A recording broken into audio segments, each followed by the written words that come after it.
कैले बानर।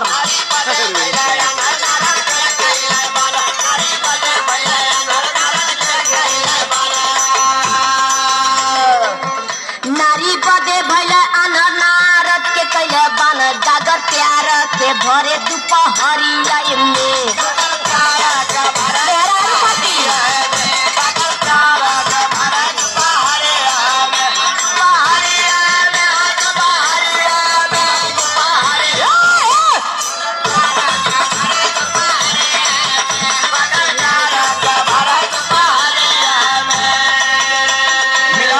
हमें गुमराह करना चाहती हो।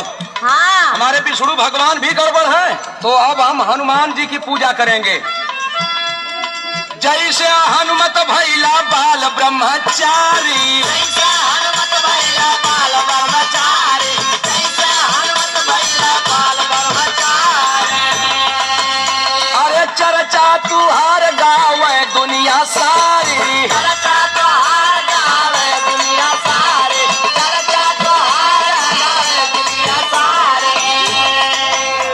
हनुमान स्वामी तू तो बाल ब्रह्मचारी हुआ, ये भक्त के कष्ट जान सके।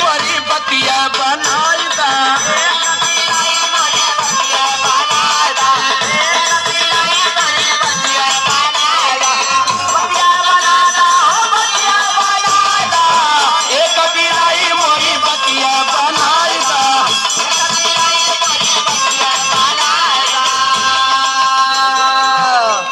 अच्छा, हनुमान जी के बारे में पूछा था। और का हनुमान बाल ब्रह्मचारी हुआ ये नहीं जानता का।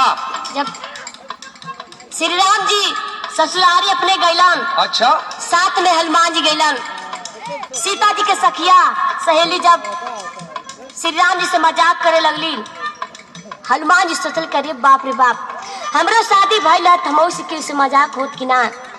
भगवान राम अपने भक्त के दिल के बात जब जलन, उहे कलयुग में हनुमान भइल के भइल बताओ तन।